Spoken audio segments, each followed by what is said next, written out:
For a lot of people, the first time that they realized just how, wow, important that their personal data was in the 2018 Cambridge Analytica scandal, which is what we're going to be doing a deep dive into today on the Data Radio Show. Hello there, and welcome to this week's episode of the Data Radio Show, where we're going to be doing a bit of a dive into the Cambridge Analytica scandal. There was a whole bunch of things going on all at once when it came to this particular issue, and a lot of the data that was found and used was used for things that maybe didn't end up being for the betterment of mankind in the long run. We've got a few years hindsight now, though, that we can look back on and see exactly what those impacts were.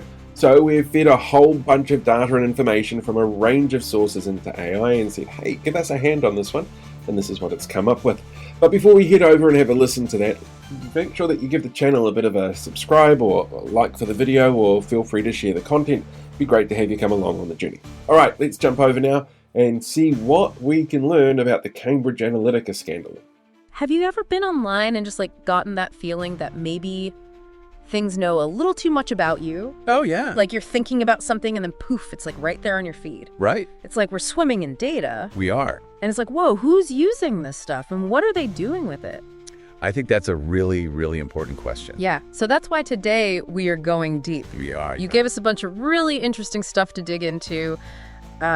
We've got a bipartisan policy center panel discussion. Yes. Reflecting back on the 5-year anniversary of the Cambridge Analytica scandal. A great panel. We've got a CNBC timeline of all the events surrounding it, and then just a good overview from Wikipedia. Mm-hmm. Think of it as your curated stack of information to really understand this whole situation. Yeah, definitely. I mean, this is a big one. This is a really pivotal moment in this whole story of data and what happens to it and who's using it and how do we even control it. Yeah, so that's really what we want to understand today. What was the impact of this whole thing on how people are using our data? Exactly. And really, how did best practices kind of evolve out of this? Yeah, what changed? Yeah. What changed? What do you need to know? Yeah, all right, so let's start at the beginning. Okay. It seems like this whole Cambridge Analytica thing kind of got set up way back in 2010 when Facebook launched this thing called Open Graph. Yes. What was that all about? Well, I think a key thing to consider with Open Graph, which was launched in 2010, is that the ambition was to create a more interconnected social internet. So they would allow third-party apps to request access to not just a user's information, but also their friends' information. Okay. And that's a key vulnerability that was sort of inadvertently created that allowed for this massive collection of data. And when we say information, we're talking about stuff like, your name and your gender and your location and your birthday and your political views even. Political views. Religious views. Oh, yeah. Relationship status. Oh, yeah. What you're doing online. Your chat status. Yeah. Whether you're online or not. And then even if you gave additional permissions like your private messages. Wow. It's a lot of stuff. Yeah, it was a significant expansion of the types of data that were accessible across the platform. Yeah. All right, so then fast forward a couple years, 2013, we've got this Cambridge academic Alexander Kogan. Yeah. And he creates this app called This Your Digital Life. Yes. So around 300,000 people were paid to take this psychological test through this app. Yep. Here's where things get kind of crazy. Yeah. Those 300,000 people, it wasn't just their data that got collected because of how Open Graph works. It was also all their friends' data. Wow. So we're talking estimates up to 87 million profiles. Wow. So this massive network effect of just harvesting data. Huge network. Yeah, so this is all happening at a time when I feel like there was this real optimism about the internet, right? It's a democratizing force. And yeah, not really the scrutiny that we see today. I think it was really hard to see where this was all going to go. Yeah, and Katie Harbath in that Bipartisan Policy Center panel made this really good point. Yeah. That, decisions made with good intentions years ago can lead to these unforeseen consequences down the road.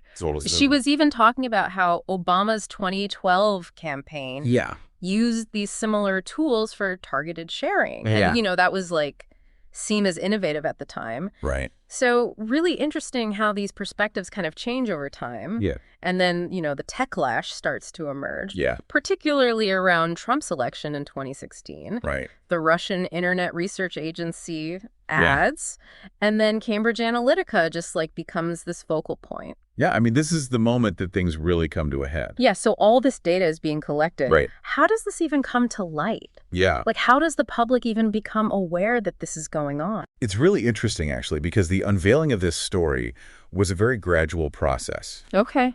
So The Guardian actually was publishing reports back in late 2015 about Ted Cruz's campaign. Interesting. And they had some more reporting in 2016 and 2017. Okay. And then in March 2018, simultaneously, the New York Times and The Guardian published these big articles that really brought this to public attention. Got it. So it wasn't like this like overnight breaking news story. It was kind of like this... Kind of bubbling under the surface for a while. Yeah. Okay. So Matthew Rosenberg, one of the reporters at the New York Times who broke the story, he talked a lot about how hard it actually was to report this thing. It was hard. He said there was like a lot of misleading information coming from people at Cambridge Analytica themselves. Right. And that's one of the really striking things is that you have an organization that's as opaque as Cambridge Analytica. And so how do you as a journalist go about verifying information? Yeah. And Rosenberg said they had this strict rule. They wouldn't publish anything unless they could corroborate it with documents or multiple independent sources. Wow. And he said a lot of the people they interviewed were actively trying to deceive them. It's like a really murky, kind of untrustworthy... Murky is a good word for it. Yeah, environment. Absolutely. So then we've got Alex Lundry, who worked on Jeb Bush's 2016 campaign. Right. And he said that they were pitched by Cambridge Analytica back in 2015. Yeah. And his perspective is really interesting because he comes from a background in data and analytics. Yeah, he's a data guy. Yeah. So what did he think? Well, he said that right off the bat, he and his team were very skeptical. Really? Yeah, so they would constantly ask to see the underlying data and to do these validation tests. Okay. And they just kept hitting these roadblocks. Yeah. And so it became clear to them that the company's claims of predictive power were essentially what he called snake oil. Wow. Okay, so you've got Cambridge Analytica saying they can like micro-target people, influence them, and then you've got people like Lundry who know this stuff. Who are experts. They're like, I don't know about that. Yeah. I think there's a huge gap between the marketing and the reality. Yeah, it seems like there was. Of what they were actually able to do. Yeah. Okay, so we've also got Alexander Kogan himself. Yeah. The guy who made the app that collected all this data. Right. He reportedly said that if these techniques actually worked as well as they claimed, he'd probably be working for like some huge global corporation. Exactly. Not running a customer service startup. Right, he wouldn't be doing that. Right, and then you've got those whistleblowers who came forward after Cambridge Analytica collapsed. Like Brittany Kaiser. Yeah, and they had all this internal evidence. In quotes. Yeah, in quotes, that turned out to be more like sales presentations than like actual proof. Yeah, a lot of it was very flimsy. Okay, so then there's the whole science behind this idea of personality-based targeting using Facebook likes. Yeah, this is interesting. So the panel talked about this. Yeah. Even the Ocean 5-factor test, which is like a widely used personality test. Yes. It only has a retest reliability of like 0.5. Yeah. Which is not great. Not that high. Right. And then when you try to predict someone's personality from their Facebook likes, that correlation drops even further to like 0.25. Yeah. And so you start to ask, like, how good are these predictions, really? Yeah. I mean, you're basing it on likes. Right. So this idea of this like super sophisticated manipulation machine. Yeah. The reality is that the impact may have been less than what people thought. It's not quite the puppet master that it's been made out to be. Right. But I think it's important to distinguish between like manipulation and the issues that this raised around privacy. Yeah. Because this really became the catalyst for a lot of discussions and actions around privacy. Okay, so it wasn't so much the manipulation aspect. It was part of it. Okay. But I think what really kind of captured the public imagination was the scale of the data access and the fact that it was being done without people's knowledge or consent. Yeah, and Facebook did end up making some changes. They did. Right, like in 2014, they said, okay, developers can't access friends' data anymore. Right. But the timeline points out that those changes weren't retroactive. So Cambridge Analytica's data collection still kind of fell under the old rules? Yeah, those old practices can have these really long-lasting consequences. Yeah, so what was the fallout like? Big. Yeah. Yeah, Mark Zuckerberg apologized. Okay. Went on CNN, he took out those full-page newspaper ads. Right. He testified before Congress. Huge deal. I mean, this was a major event. Yeah. And Facebook's market cap took a pretty big hit, too. Yeah. I think that shows that data privacy concerns can have real-world impact even on the biggest tech companies. Yeah, and it wasn't just in the U.S., right? No, this became a global issue. Yeah. Wikipedia mentions that India and Brazil were demanding information. Right. There were lawsuits here in the U.S. Yeah. The U.K. Information Commissioner's Office. They find Facebook. Yeah, it was like a global ripple effect. Yeah, it really shows how much scrutiny data handling practices were starting to get worldwide. Yeah. And the FTC also went after Cambridge Analytica's CEO, Alexander Nix and Alexander Kogan. Okay. And there were restrictions on their future activities. Uh-huh. And they were required to delete the data. Yeah. And Cambridge Analytica itself eventually went bankrupt. Wow. So, yeah, I mean, this was a pretty significant escalation in enforcement. Yeah, and the financial penalties? Oh, yeah.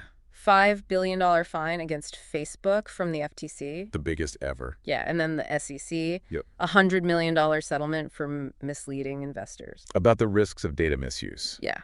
So those were pretty significant consequences. It seems like regulators were taking this really seriously. I think it signaled a very clear shift in the landscape. Yeah. And in April 2018, Facebook actually implemented the EU's General Data Protection Regulation. The GDPR. The GDPR globally. Yeah. So the GDPR essentially gives individuals more rights and control over their data. Okay. And so this was Facebook saying, okay, we're going to adopt these stricter standards internationally. So interesting. It was a really big move. Yeah, Katie Harbath brought up this point that Facebook did an internal audit. Yeah. And they found hundreds, if not thousands, of other apps that had been given similar access to user data. Yeah. Which I guess really underscores the point that this wasn't just like a one-off thing. No, it was systemic. Yeah, it was like baked into how the whole system worked. Yeah, and I think it also highlights the difficulty of controlling data once it leaves those platform servers. Yeah. Like, how do you track it? Right. How do you delete it? Yeah. And that's a challenge that continues to this day. Yeah. But I think it's also important to remember that Facebook did take steps to address this. Okay.